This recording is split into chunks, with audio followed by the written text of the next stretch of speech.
Mike Tirico doing big boy stuff. He's hosting the Olympics, primetime host. You can catch him with the Olympic coverage in primetime at 8 Eastern on NBC.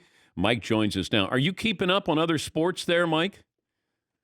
Very little, but I did put my hand in the air for Nick Foles when you mentioned Nick Foles. Okay. Now, is that a real backdrop behind you, or is that something that you manufactured, Mike? Wait a minute. I'll throw something through the open window, and it'll go into the water. Watch. Okay.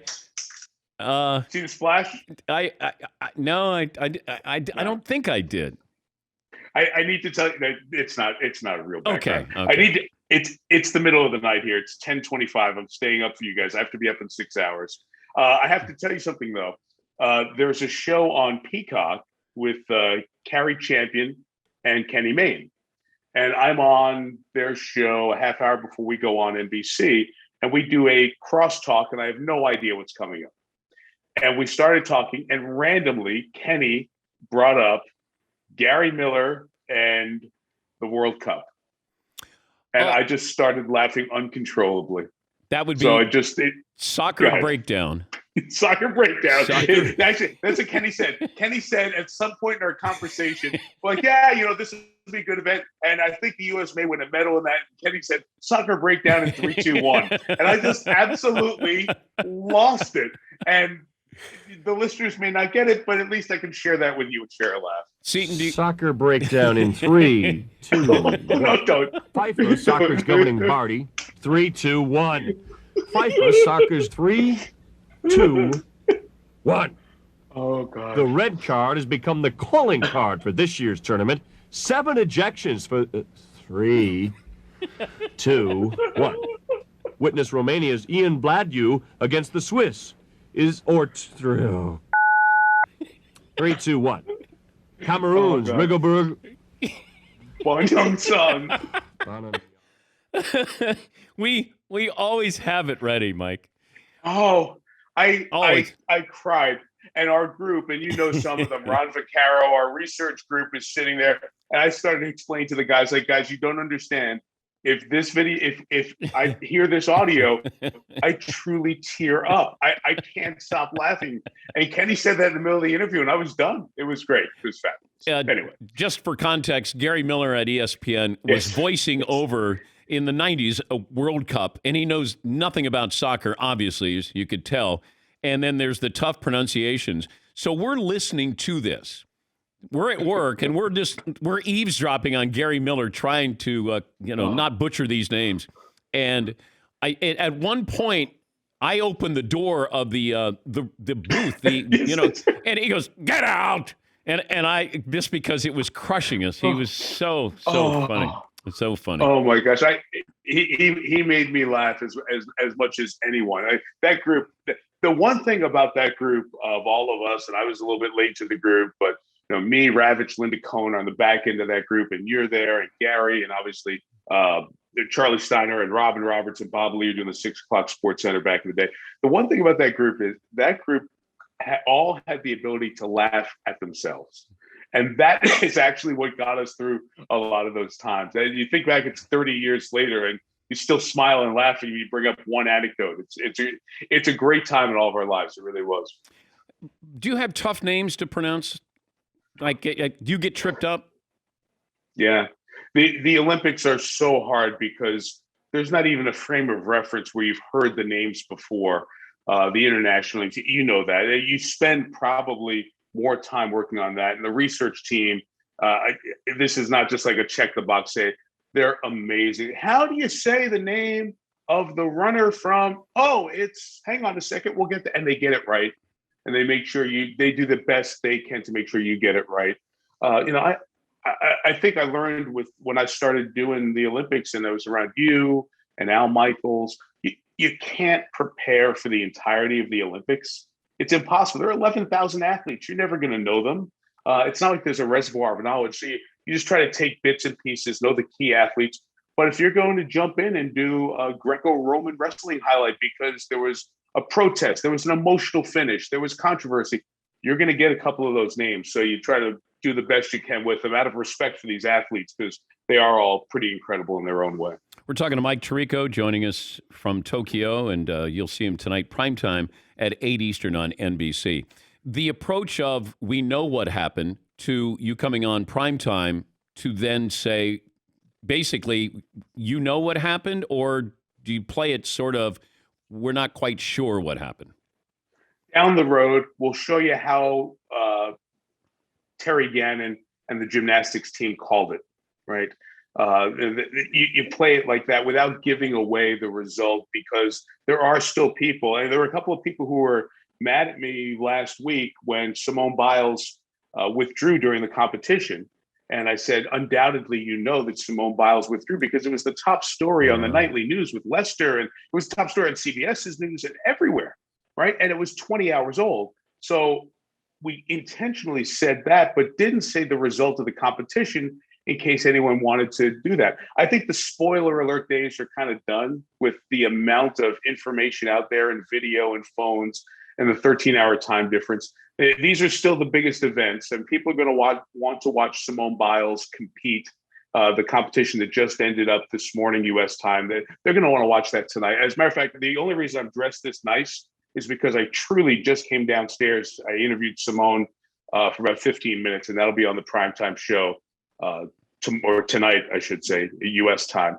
But we're not going to pretend like people don't know that she competed. And she competed. Most people are going to know she won a bronze medal, but we're not going to stand there and flag wave and say, hey, guess what? You can watch and see what happens. We'll show you how that played out. Just trying to be as honest as possible while respecting those who do want to see what happened. What did you learn from Simone after interviewing her? Boy, Dan, she was really more talkative than I thought she was going to be. To be quite honest, I'd love to go back and listen to some of her answers even more closely. She talked about how the mental part of this was real, how she had to get cleared by doctors to go back out and compete again.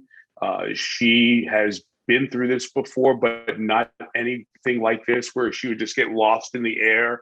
All of those things were pretty fascinating, and she was really proud of winning a bronze medal. She won a bronze in the beam last year, the same event that she won a bronze in a few hours ago. She's won 7 medals. That's the most for any American gymnast all time. And she said she is as proud of this one, if not prouder of this one, than any of the 7 because of what she's been through the last couple of weeks. Did she talk about retiring? Yeah, I know. That's one of those questions. Like, she just got done competing. Is she going to give you an answer? She did leave the door open for Paris. I'll say that.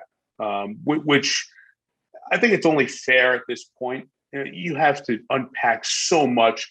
Usually, these gymnasts like to go on a tour afterwards. It's their opportunity to get some financial success out of their Olympic success. So I wouldn't be surprised if that happens. But she did not slam the door. And her coaches who have helped her through this phase are French. And there's a part of her that has said maybe it won't be in the all-around, but she would love to try to hang around and do one apparatus perhaps. So she didn't slam the door and say, I'm done, finished. But it's so soon after. I would not hold her to whatever answer she gave on that. What a bonus to have Michael Phelps on set, where you think you're going to use him for swimming, and then you're using him for mental health with Simone Biles. And I thought he was wonderful. I'm glad you said that, Dan. He was a stud. He was just awesome. He was honest. You've talked to him about that. That Weight of Gold series, or documentary, I should say, that they did on HBO was just excellent and shed so much light that I think I had an idea about, but didn't really know until I heard the raw stories of many athletes involved. And then, Michael wanted his first answer when I asked him about the Simone Biles thing was, I wish we had an hour to talk about this, right? So as soon as we got done, I asked our folks, said, hey, can we talk to Michael and just put it on Peacock? And he was up for it. So we did, I think, about 26, 27 minutes that was just posted in the last couple of days. It is very, very, very little to do with me. It's just kind of giving Michael a forum to speak about it. And he's honest about it. And he pointed this out, Dan, which I know you've seen and you've experienced firsthand, that when these athletes get done with the Olympics, it's over, man. It just stops. When they've built for 4, and in the cases of these athletes, 5 years for this week, for their moment, I just watched 200 meters, it's 20 seconds. That's it. Done. And now, like, what am I training for? Katie Ledecky in the pool every day. Not going to get in the pool for a while. So it's eye-opening. And Michael helped share with us what a lot of these athletes are going to be going through around the world as they go back home this week. And I don't know if you know the impact that you and Phelps had and helped Simone Biles, because Michael's the greatest ever. And he went through this. So he's saying, hey, this is real. And I think it helped instead of, because Simone was on Twitter, people roughed her up. But then you had people who backed her. I mean, like, it was like this taffy pull of emotions and people being angry or people being supportive. But I think Michael Phelps calmed that down a lot, because Michael is saying it, not, just some announcer. So you guys did great exploring it. Thanks. I agree with you, Dan. And I think, in any sport, we turn to the best of all time to help us understand the sport, right? And in some cases, they don't become the best TV analysts, right? But we try to hire them. We put a microphone in their face and we try to have them share their experiences. Well, Michael was doing that with the swimming stuff. He said some great stuff in swimming, but to do it in this avenue now lets every other athlete know, in Michael's words, it's okay to not be okay. And hopefully we'll get other folks to realize that the mental health piece of this, given the pressure and the exposure of sports right now, is very real and something that we have to have conversations about. Look, we have to get past the old days that said, just play through pain. That's changed in sports a lot, right? Well, this is another part of that. Just play through the mental anguish, the mental pain. That might not be the case. And we have to be okay with that if we're going to be okay with sharing in the euphoria we get from when these athletes do great things for the teams that we love and care about. It's been eye-opening for me, for sure. What can people look forward to tonight with the coverage at 8 Eastern? Yeah, you'll see the gymnastics with Simone Biles, the track and field with a couple of terrific finals, the 800, the 200, Ry Benjamin in the 400 hurdles was amazing with Karsten Warholm the other last night. That would be U.S. time. We'll have more live track coming up as the night goes on as well, and some diving. It's the same week 2 Olympic potpourri of stuff. It's, as you know, swimming dominates week 1, track and field week 2. So it'll be a heavy track and field as we go down the last 4 or 5 days. And the U.S. is in pretty good shape. They have a variety of names that we're learning and a bunch of good stories. So we'll continue to share those next few days here. And then the team stuff starts to wrap up with hoops and all that the next few days as well. You have been giving to us, and I will give back to you one more time, Seton. Gianluca Pagliuca, the mother. 3, 2, 1. Mike, thanks for staying up, and we'll be watching tonight at 8 Eastern. Always. Thanks, DP. All right, Say hi to everybody. That's Mike Tirico, NBC Sports, the Olympic coverage primetime host. That's at 8 Eastern.